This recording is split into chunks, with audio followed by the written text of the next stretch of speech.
भूगोल के अंतर्गत हम लोग जो थे भूगोल के अंतर्गत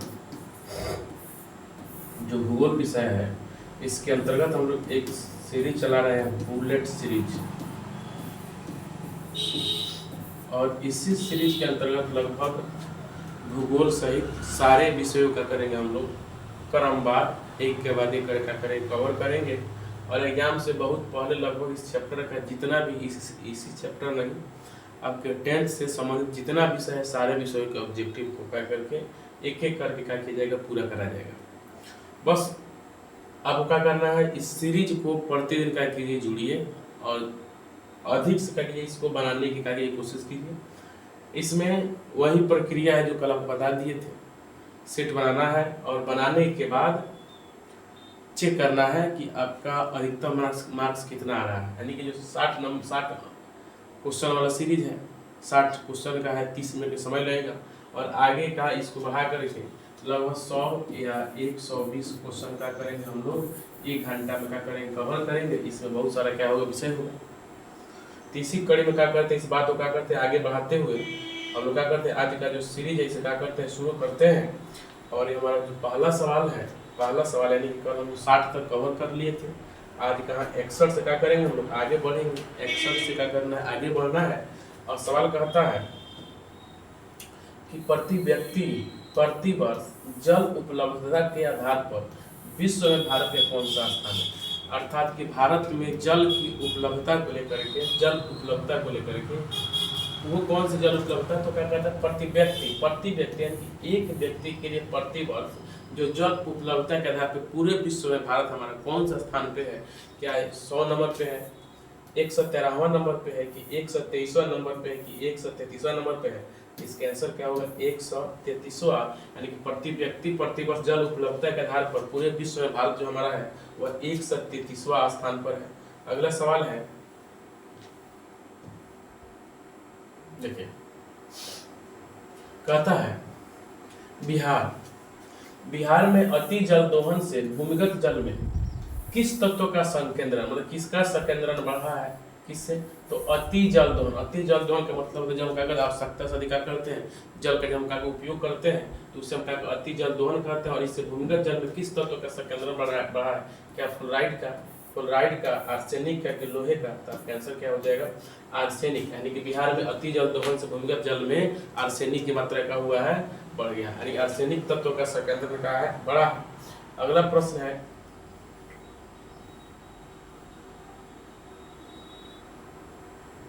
इनमें से कौन मछलियों के अस्तित्व को खतरे में डाल सकता है। यानी कि इनमें से कौन सी ऐसी घटनाएं हैं जो मछली के जीवन को क्या कर सकता है, खतरे में डाल सकता है। क्या वर्षा जल, तो वर्षा जल से तो मछली के जीवन में खतरा नहीं होता है। सागर जल से क्या, समुद्री मछली भी होती है। दूषित जल और मानव निर्मित बांध, तो मानव निर्मित बांध से भी क्या होता है, मछलियों का होता है संरक्षण होता है, उसमें मछलियाँ क्या होती है, अपना जीवन व्यतीत कर सकती है, रहती है। लेकिन जो दूषित जल होता है यह मछलियों के लिए क्या होता है, उनके स्वास्थ्य के लिए बेहतर नहीं होता है, और इसमें मछलियाँ क्या हो जाएगी, नहीं रह पाएगी, और उसके अस्तित्व के लिए क्या रहता है, खतरा बना हुआ रहता है। अगला है, सर्वाधिक वर्षा होता है। यानी कि कहाँ, यहाँ पे होना चाहिए कि भारत में सर्वाधिक वर्षा कहाँ होता है। तो ऑप्शन है क्या, पूर्णिया में, चेरापूंजी में, कोची में, मासिनराम। देखिए क्या होता है, मासिनराम, क्या होगा, मासिनराम की पूर्णिया की, चेरापूंजी की, कोची। देखिए तो भारत में सबसे अधिक बारिश कहाँ होता है, भारत में गिना जाता है कहाँ, मेघालय करता है, चेरापूंजी के अंतर्गत कहाँ आता है, पहले चेरापूंजी में हुआ करता था, लेकिन अभी आंसर क्या होगा इसका, मासिनराम। यानी कि ऑप्शन डी जो है, इसमें मासिन राम लिखा हुआ, इसका क्या नाम होगा, मासिनराम। जो ऑप्शन क्या है आपका, डी। यानी कि 64 का ऑप्शन क्या होगा, डी क्या होगा, सही होगा। 64 के बाद आइए, वर्षा जल, कौन जल, वर्षा जल संग्रहण के ढांचा की, जो वर्षा जल के जो संग्रहण करने के लिए, संरक्षण करने के लिए कि जो ढांचा जो बनाया जा रहा है वह हर घर में बनाना किस राज्य में अनिवार्य कर दिया गया है। यानी कि क्या करना है, उस राज्य के जितने घर है सारे घरों में वर्षा जल का क्या करना है, आपको संग्रहण करना है। ये कौन से राज्य में यह अनिवार्य कर दिया गया है, तो यह क्या बिहार है, बिहार में अनिवार्य किया गया है, कि उत्तर प्रदेश में अनिवार्य किया गया है, कि उड़ीसा में किया गया है, कि तमिलनाडु में। तो इसका आंसर क्या होगा, तमिलनाडु में सेवा का कर दिया गया, अनिवार्य कर दिया गया कि तमिलनाडु के सभी लोग अब क्या करेंगे, वर्षा जल संग्रहण के क्या करेंगे, ढांचा क्या करेंगे अपने घरों में क्या करेंगे, अनिवार्य रूप से इसे लगाया जाएगा।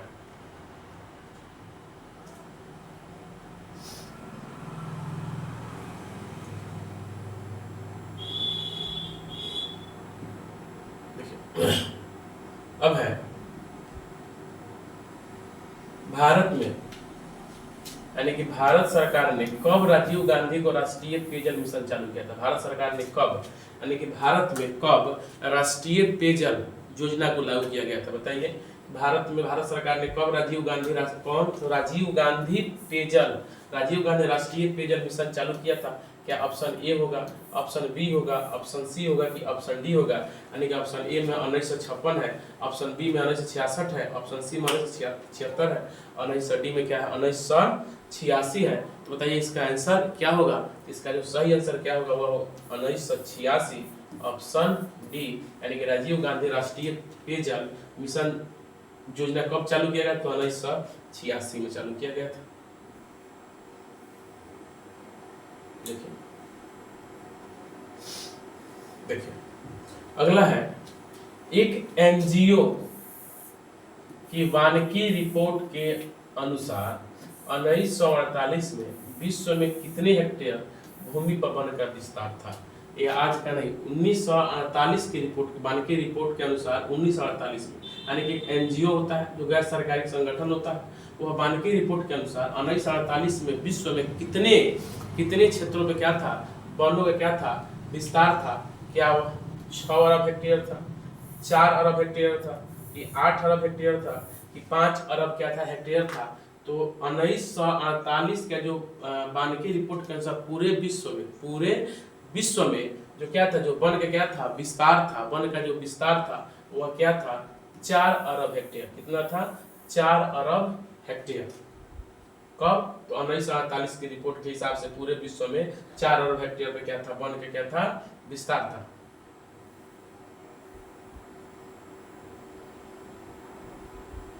अगला है कि 2001 में भारत में वन आच्छादित भूभाग देश के कुल भाग का कितना प्रतिशत था।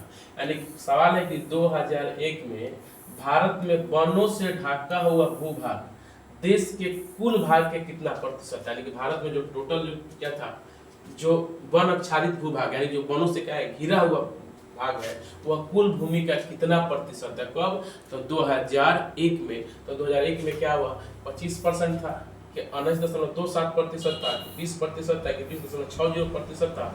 इसका आंसर क्या होगा 19.27%, यानी कि 68 का आंसर क्या हो जाएगा आपका बी होगा। क्या होगा 68 का आंसर क्या हो जाएगा बी हो जाएगा। चलिए अब सबको सवाल दिख रहा होगा। अगला है वन स्थिति रिपोर्ट के अनुसार, वन स्थिति रिपोर्ट के अनुसार भारत में वन का विस्तार कितना है।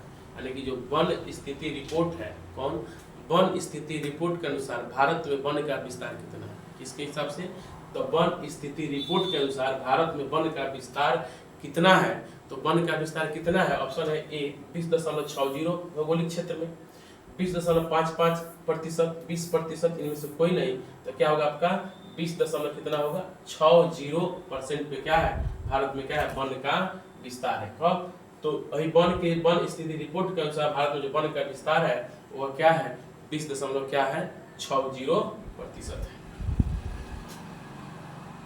अगला है 70 नंबर, देखिए प्रश्न। भारत में 2011 के जनगणना के अनुसार कितने प्रतिशत भौगोलिक क्षेत्र वन का विस्तार है। 2011 की रिपोर्ट के अनुसार, 2011 के रिपोर्ट के अनुसार भारत के जो भौगोलिक क्षेत्र में वन का विस्तार कितना है, तो अब कैंसर कितना हो जाएगा 25% है, 19.27%, कि 21.23%, की 20.60%।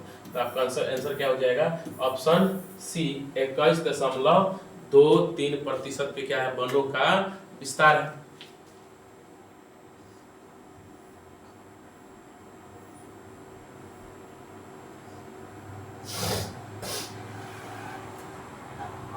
आगे देखिए, कहता है कि भारत की राष्ट्रीय वन नीति के अनुसार, भारत के राष्ट्रीय वन नीति के अनुसार देश के कितने प्रतिशत भूभाग पे वन रहना चाहिए। यानी कि भारत की जो राष्ट्रीय वन नीति है, भारत की जो राष्ट्रीय वन नीति है, इसके अनुसार हमारे देश में के कितने प्रतिशत भूभाग पे वन का विस्तार होना चाहिए। इसका आंसर हो जाएगा 33 क्या हो जाएगा 3C, 33.3C क्या हो, सॉरी 33.3%, कितना 33.3%, यानी कि इसका ऑप्शन क्या हो जाएगा सी। कहता है कि भारतीय राष्ट्रीय वन नीति के अनुसार हमारे भारत में वन का विस्तार कितना होना चाहिए, तो कितना होगा 33.3% पे कम से कम इतना वन, अगर इससे अधिक हो सकता है तो सबसे बेहतर, नहीं तो कम से कम 33.3% वन का विस्तार होना चाहिए। अगला है मैंग्रोव का सबसे अधिक विस्तार कहाँ है, यानी कि जो मैंग्रोव वन है इसका सबसे अधिक विस्तार कहाँ है, किसका, तो मैंग्रोव वन का। मैंग्रोव वन का सबसे अधिक विस्तार कहाँ है, कहाँ, अंडमान निकोबार द्वीप समूह में है, सुंदरबन में है, पश्चिम तटीय प्रदेश में, पूर्वोत्तर राज्य में है। इसका आंसर क्या हो जाएगा, मैंग्रोव वन का सबसे अधिक विस्तार कहाँ है, तो सुंदरबन। कहाँ पे है, सुंदरबन में क्या है सबसे अधिक इसका विस्तार है, किसका, तो मैंग्रोव वन का।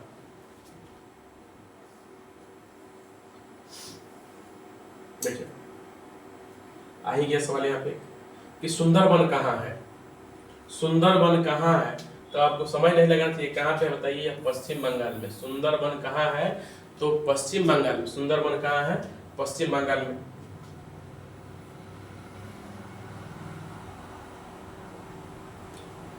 अगला सवाल कहता है पूर्वोत्तर राज्यों में 188 आदिवासी जिलों में, यानी कि भारत के जो पूर्वोत्तर राज्य है उसके 188 आदिवासी जिलों में देश के कुल क्षेत्र का कितना प्रतिशत क्या है, वन है।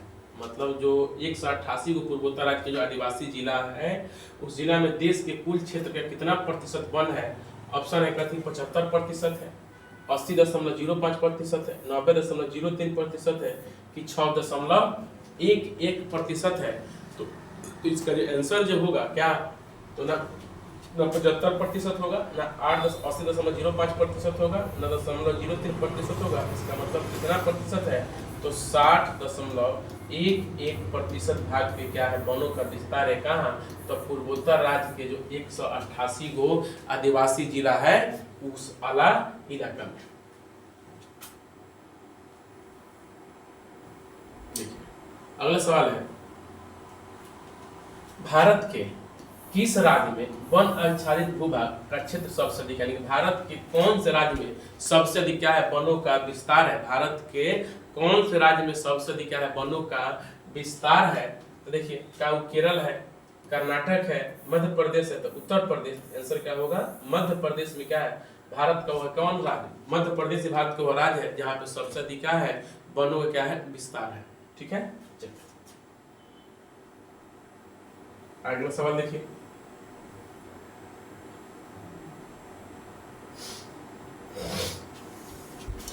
किस राज्य में वनों का सबसे अधिक विस्तार है। देखिए अभी बताया किस राज्य में वन का सबसे अधिक विस्तार है, तो क्या होगा मध्य प्रदेश होगा।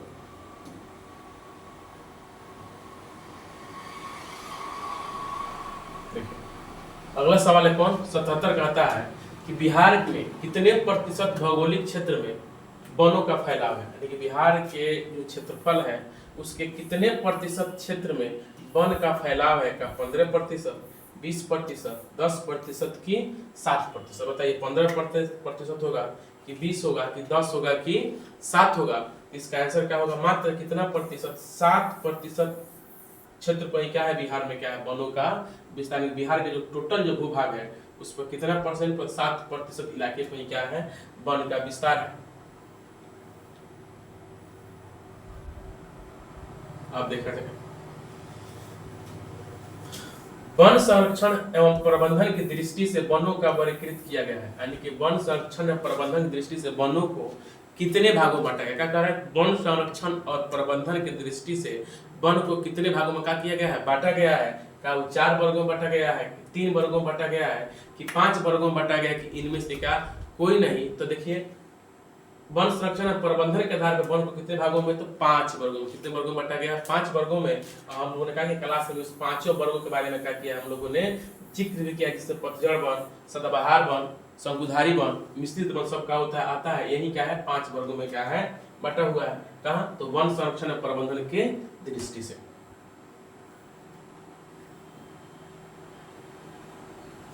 अगला है 79 में, भारत में सर्वाधिक महत्वपूर्ण व्यावसायिक वन कौन है?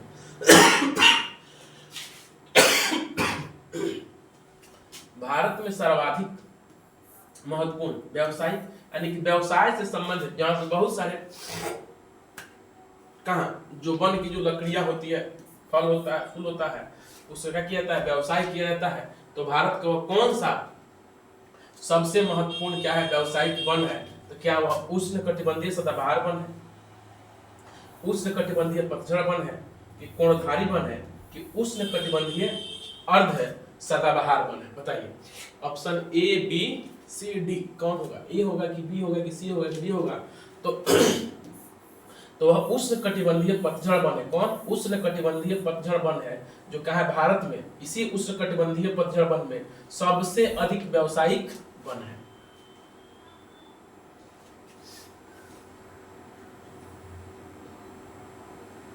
आगे देखिए, चंदन, चंदन जो है, चंदन किस प्रकार के वन में पाया? चंदन में क्या कहते हैं, वृक्ष है। जो चंदन का जो मल्य के चंदन, तो इसी चंदन में क्या है, बहुत सारा क्या फिल्म बन चुका है। तो चंदन किस प्रकार के वन में पाया जाता है? क्या वह सदाबहार वन में पाया जाता है, क्या शुष्क वन में पाया जाता है, कि पतझड़ वन में पाया जाता है, कि पर्वतीय वन में पाया जाता है? कौन? तो चंदन। तो देखिए, चंदन जो है क्या सदाबहार वन, शुष्क वन, कि पतझड़ वन, कि पर्वतीय वन? तो जो चंदन जो होता है वो किस वन में, तो शुष्क, शुष्क नहीं सर, कौन? पतझड़ वन में। कौन? पतझड़ वन में क्या होता है, चंदन जो क्या होता है, वन चंदन जो होता है पाया जाता है। चंदन जो है वो किस प्रकार का, पतझड़ जो वन होता है उसे पाया जाता है। और सी क्या हो जाएगा, आंसर क्या हो जाएगा आपका, सी हो जाएगा। चलिए,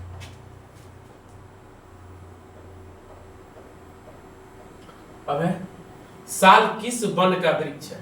साल क्या है बताइए? एक पौधा है, साल का पौधा होता है। यह किस वन का वृक्ष है? क्या शुष्क वन का वृक्ष है, कि पतझड़ वन का वृक्ष है, कि सदाबहार वन का वृक्ष है, कि डेल्टाई वन का वृक्ष है? बताइए, यह किस वन का वृक्ष है? तो यह है पतझड़ वन का वृक्ष। कौन है? तो यह है पतझड़ वन का क्या है, वृक्ष है।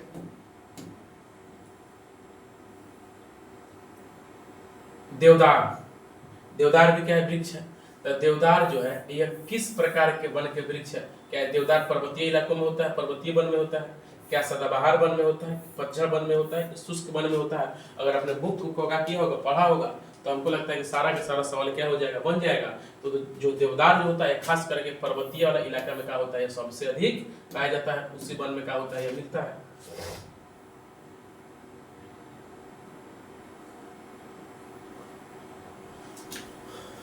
उन्नीस से 1980 तक लगभग कितना वर्ग किलोमीटर वन क्षेत्र कृषि भूमि परिवर्तित हो चुका है? यानी कि 1951 से लेकर 1980 तक भारत के कितना ऐसा भूमि जो क्या था, पहले वन था, पहले क्या था, वन था, लेकिन आज क्या हो चुका है, कृषि के रूप में क्या हो चुका है, परिवर्तित हो चुका है। तो क्या वो 30,000, 26,200 किलोमीटर,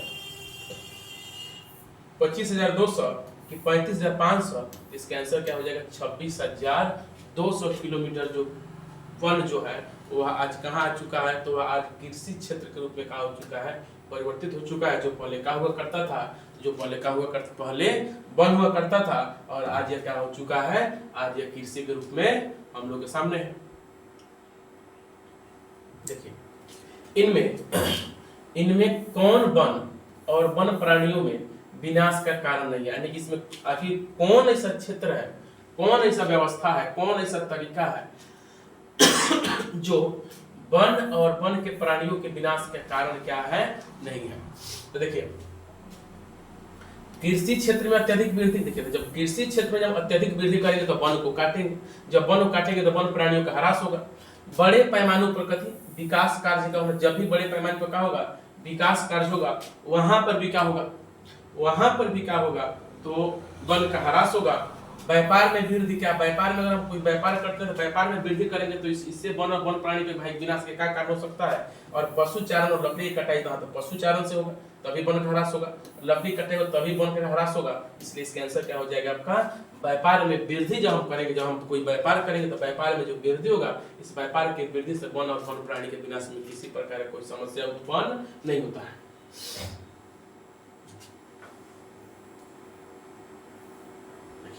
बहुत ही महत्वपूर्ण सवाल है, टैक्सोल।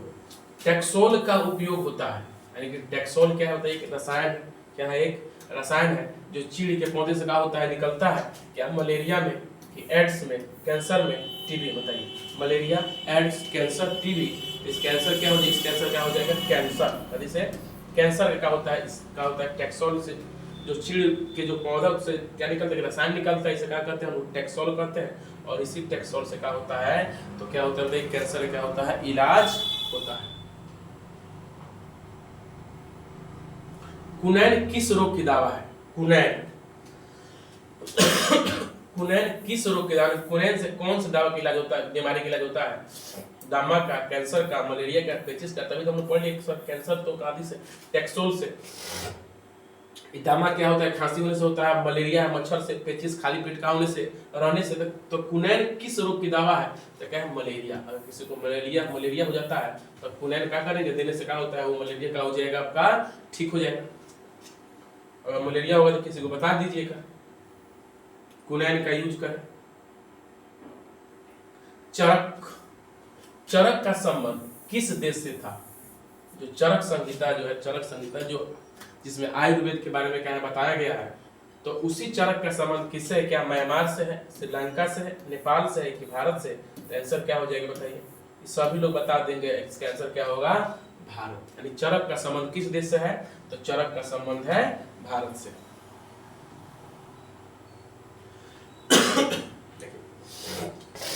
88वां सवाल पढ़िए, क्या कहता है, निम्न में कौन हमारे देश से प्राय लुप्त हो चुका है, यानी क्या हो चुका है, प्राय क्या हो चुका है, लुप्त हो चुका है, या लुप्त होने क्या है, कगार पर है, क्या वह चीता है, हनुमान है, रिबंदर, गैंडा कि तेंदुआ। यानी कि ए, बी, सी कि डी, तो कौन होगा, चीता। क्या होगा, 88 क्या हो जाएगा, चीता। ये चीता क्या हो चुका है, प्राय लुप्त हो चुका है, कहां से, तो हमारे भारत से, यानी कि हमारे देश से।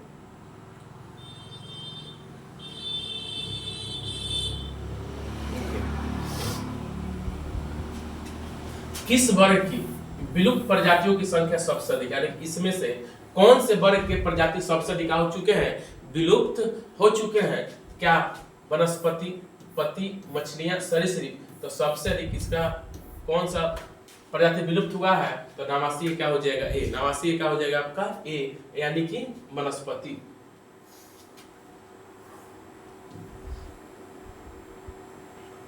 नब्बे नंबर में भारत की संकटग्रस्त पादप प्रजातियों की एक सूची तैयार किया गया, यानी कि एक ऐसा सूची होता है जिसमें संकटग्रस्त प्राणियों का क्या शामिल किया जाता है, उसे लाल डाटा बुक या क्या कहते हैं हम लोग, रेड डाटा बुक। तो ये आपका आंसर क्या हो जाएगा आपका, ग्रीन डाटा बुक नहीं होगा, गुलाबी डाटा बुक नहीं होगा, ब्लू डाटा बुक नहीं होगा, क्या होगा इसका, कौन होगा, तो यही रेड डाटा बुक है, जिसमें क्या कहते हैं संकटग्रस्त प्राणियों की क्या सूची बनाया जाता है, उसको क्या कहते हैं हम लोग, रेड डाटा बुक। लाल संग्रहण की, सही, इसको पूछे कोई रेड डाटा बुक कह दी क्या होता है, तो लाल संग्रहण किताब। अगला है संविधान की धारा 21 का संबंध किसी से है, संविधान का धारा 21 का संबंध है किससे है, तो वन जीव तथा प्राकृतिक संसाधन संरक्षण से है, कि मृदा संरक्षण से है, कि जल संसाधन संरक्षण से है, कि खनिज संपदा संरक्षण से है। तो याद रहे वन जीव तथा प्राकृतिक संसाधन के संरक्षण से धारा 21 का संबंध है।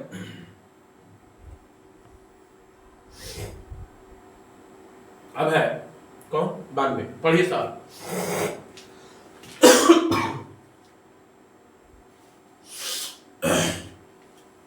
देखिए भारतीय संविधान की धारा 51A(G) का संबंध किससे है, जल संसाधन संरक्षण से है, कि मृदा संसाधन संरक्षण से है, कि वन्य जीव और वनस्पतियों के संरक्षण से है, कि प्राकृतिक संसाधन के संरक्षण से।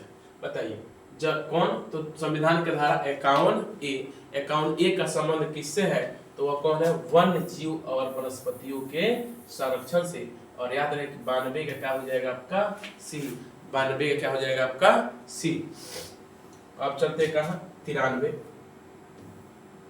देखिए पक्षी विहार में खूब पूछता है, जो कुछ अभ्यारण्य जो है राष्ट्रीय उद्यान है उसके नाम का की एकदम याद करके रखिएगा।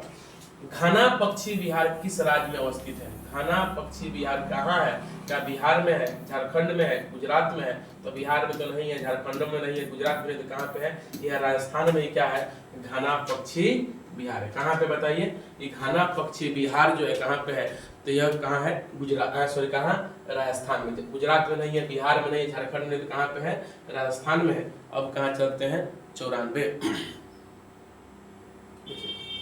कार्बेट राष्ट्रीय उद्यान भारत के किस राज्य में है, कार्बेट राष्ट्रीय उद्यान भारत के किस राज्य में है, असम में भी नहीं है, उड़ीसा में भी नहीं है, उत्तर प्रदेश में नहीं है, कहाँ था, कहाँ, उत्तराखंड में होगा।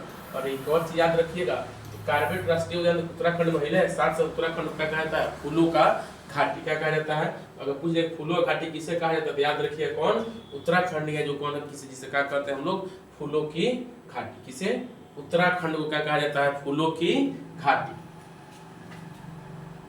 मानस तथा काजीरंगा अभयारण्य किस राज्य में स्थित है, कौन, मानस और काजीरंगा अभयारण्य जो है वो भारत के कौन से राज्य में स्थित है। देखिए अब बताइए, असम होगा कि बिहार होगा कि उत्तराखंड होगा कि पश्चिम बंगाल होगा, असम होगा कि बिहार होगा कि उत्तराखंड होगा कि पश्चिम बंगाल होगा, तो वह राज्य कौन है, असम है, जहाँ पे कौन, मानस और काजीरंगा अभयारण्य क्या है, स्थित है।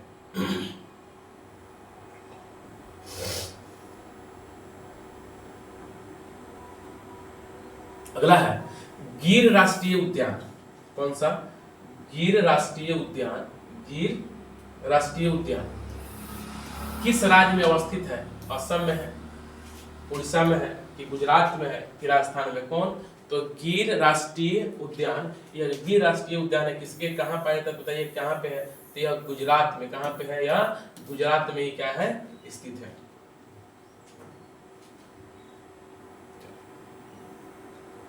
सुंदरबन, अब सुंदरबन देखिए, सुंदरबन यहाँ पे आ गया, सुंदरबन टाइगर रिजर्व कहाँ है, तो जब सुंदरबन कहाँ है, पश्चिम बंगाल में है, तो टाइगर रिजर्व भी कहाँ होगा, पश्चिम बंगाल में होगा। जब सुंदरबन पश्चिम बंगाल में, तो सुंदरबन टाइगर रिजर्व भी कहाँ होगा, तो ये भी कहाँ होगा, पश्चिम बंगाल में होगा।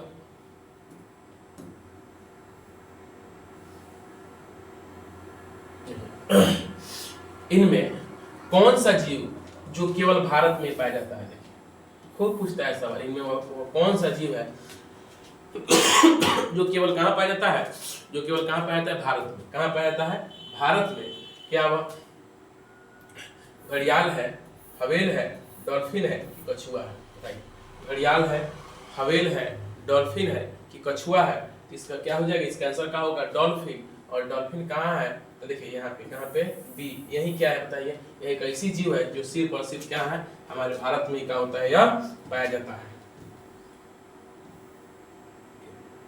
इनमें कौन शाकाहारी नहीं है, शाकाहारी नहीं है, अर्थात क्या होता है, मांसाहारी है, तो गेंडा मांसाहारी है,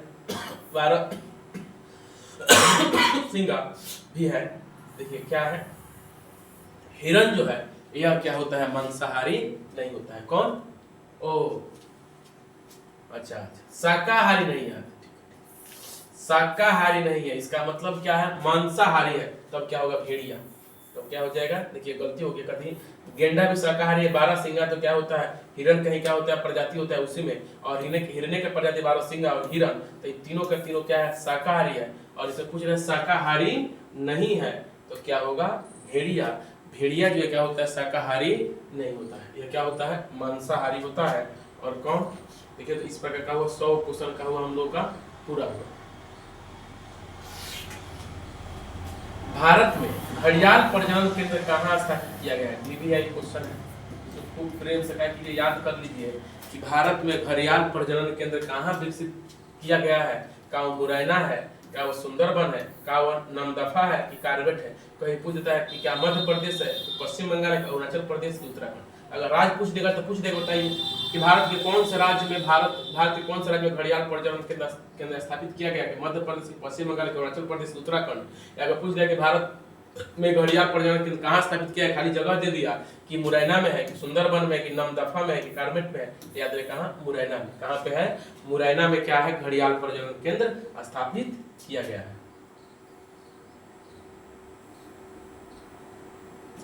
अब है भारत में सफेद बाघ के लिए प्रजनन केंद्र किस राज्य में? कौन? सफेद बाघ।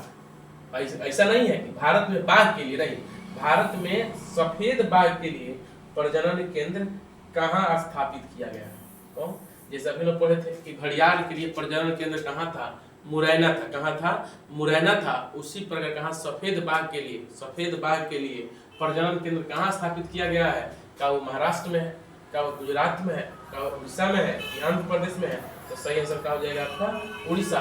उड़ीसा में सफेद बाघ के प्रजनन केंद्र का किया गया है, केंद्र का हुआ है स्थापित किया गया। अब है 102 नंबर देखिए, भारत का राष्ट्रीय पक्षी है, ये तो पूछने वाला नहीं है, क्या होगा इसका आंसर? क्या हो जाएगा? मोर। अब बिहार का राष्ट्रीय पक्षी बताइएगा।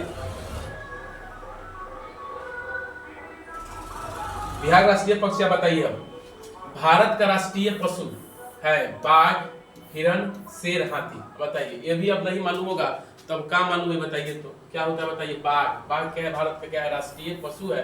तो बिहार का राष्ट्रीय पशु बताइए कि बिहार का राष्ट्रीय पशु क्या है? भारत में बाघ परियोजना की शुरुआत कब हुई थी? बाघ परियोजना, बाघ परियोजना नहीं, कौन? बाघ परियोजना, जिसके द्वारा जो बाघ पक्षी है उसको क्या किया जा सके, उसका संरक्षण दिया जा सके। तो यह कब? तो यह हुआ था कब? तो 1973 में। याद रखिए कब? 1973 में बाघ परियोजना का हुआ था, शुरुआत हुआ था।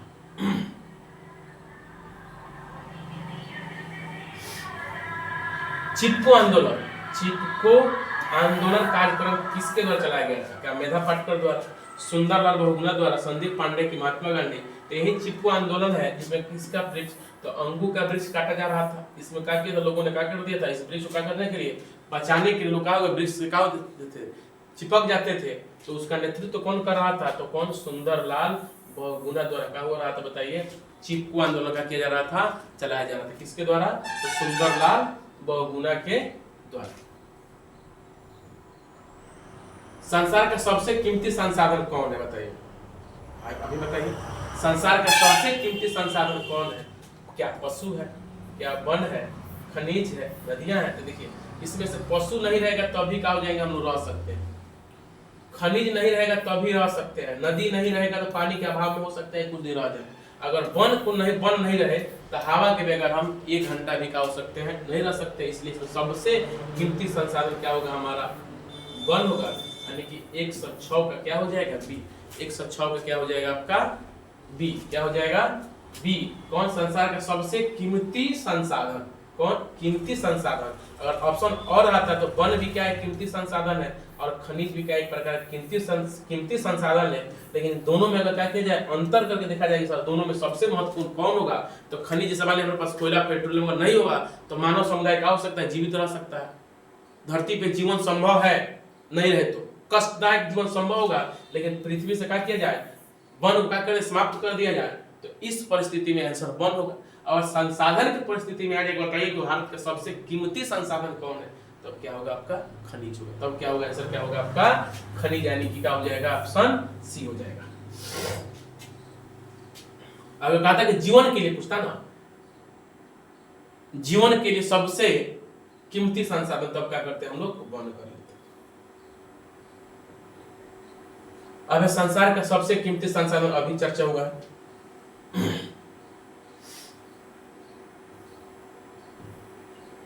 देखिए, भारत में कितने खनिज पाए जाते हैं? भारत में कितने खनिज? 50, 100, 150 में 200। तो भारत में 100 खनिज पाए जाते हैं, जिसमें से 30 खनिज क्या है बताइए? आर्थिक दृष्टिकोण से क्या है? बढ़िया है। आर्थिक दृष्टिकोण से क्या है? ठीक ठाक है, आर्थिक महत्व वाला है। तो 30 को। ऐसे तो भारत में 100 खनिज पाया जाता है। निम्न में से कौन लौहयुक्त खनिज का उदाहरण है? जो क्या है? लौहयुक्त खनिज का उदाहरण है। क्या मैग्नीज है, मैग्नेटाइट है, अभ्रक है कि बॉक्साइट है कि चूना पत्थर। देखिए मैग्नीज है, यहाँ पे एक ऑप्शन छूटा हुआ है कि अभ्रक है कि बॉक्साइट है, चूना पत्थर कौन होता है बताइए, कौन होगा आपका मैग्नेटाइट। और ये मैग्नेटाइट क्या होता है बताइए, लोहा का ही क्या होता है, क्या होता है, एक प्रकार होता है।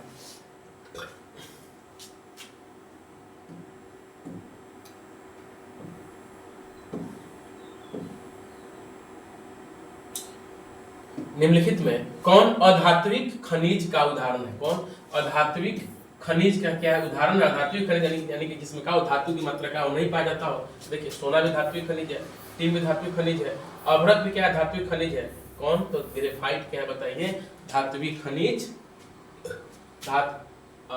चलिए क्या कहता है, अधात्विक, कौन धात्विक नहीं, कौन अधात्विक। तो अधात्विक क्या हो जाएगा आपका, कौन हो जाएगा आपका ग्रेफाइट। क्या हो जाएगा आपका ग्रेफाइट। ग्रेफाइट क्या है बताइए, अधातु है, क्या है अधातु है, लेकिन यह क्या है धातु का क्या है अपवाद है। क्या है अधातु का अपवाद है, चूंकि इसमें क्या होता है धातु का कुछ गुण पाया था, जैसे क्या होता है सुचालक होता है। लेकिन यहाँ पर निम्नलिखित में कौन अधात्विक खनिज का उदाहरण है, तो इसमें आपका आंसर क्या हो जाएगा सी। क्या हो जाएगा आपका सी यानी कि अभ्रक। कौन हो जाएगा 109 का आंसर क्या हो जाएगा आपका सी यानी कि अभ्रक।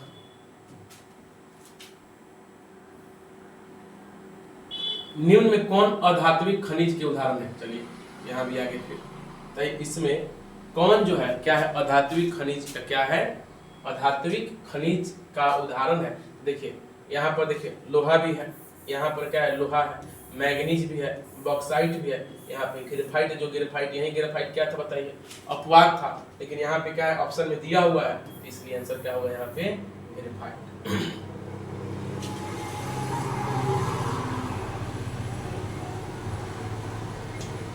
किस प्रकार के चट्टानों में खनिज का जमाव परत में मिलता है, यानी माने किस प्रकार का चट्टान में खनिजों का जो जमाव होता है किस रूप में, तो परतों के रूप में। किस रूप में मिलता है, परतों के रूप में मिलता है। क्या आग्नेय चट्टान में, क्या अवसादित चट्टान में, रूपांतरित चट्टान में से कोई नहीं, तो क्या होगा अवसादित चट्टान में क्या होता है जो खनिज का जमाव कैसे होता है तो परतों के रूप में होता है। देखिए किस खनिज को उद्योग का जननी, बहुत ही महत्वपूर्ण सवाल है,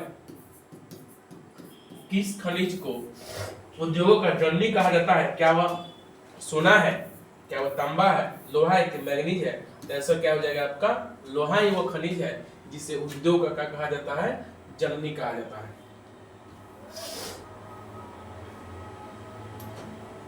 लौह अयस्क किस प्रकार का संसाधन है, क्या वह नवीकरणीय संसाधन है, क्या वह प्रवाह यानी कि चक्रीय संसाधन है, क्या वह अनवीकरणीय संसाधन, क्या वह जैव यानी कि कार्बनिक संसाधन है।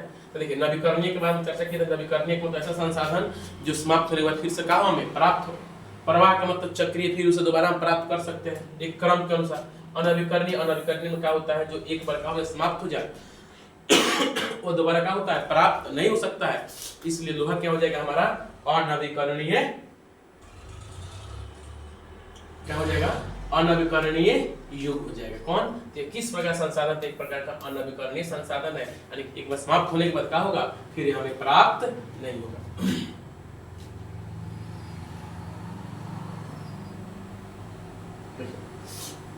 निम्न में से निम्नलिखित में कौन लौह अयस्क का एक प्रकार है, लोहे के प्रकार के रूप में आता है। क्या लिग्नाइट है, हेमाटाइट। लिग्नाइट तो कोयला का होता है, बिटुमिनस कोयला का प्रकार है, और इसका मतलब जब लिग्नाइट कोयला का प्रकार, बिटुमिनस कोयला का प्रकार था, तो आंसर क्या हो जाएगा हेमाटाइट। यह क्या होता है लोहे का प्रकार, और 114 का क्या हो जाएगा आंसर बी।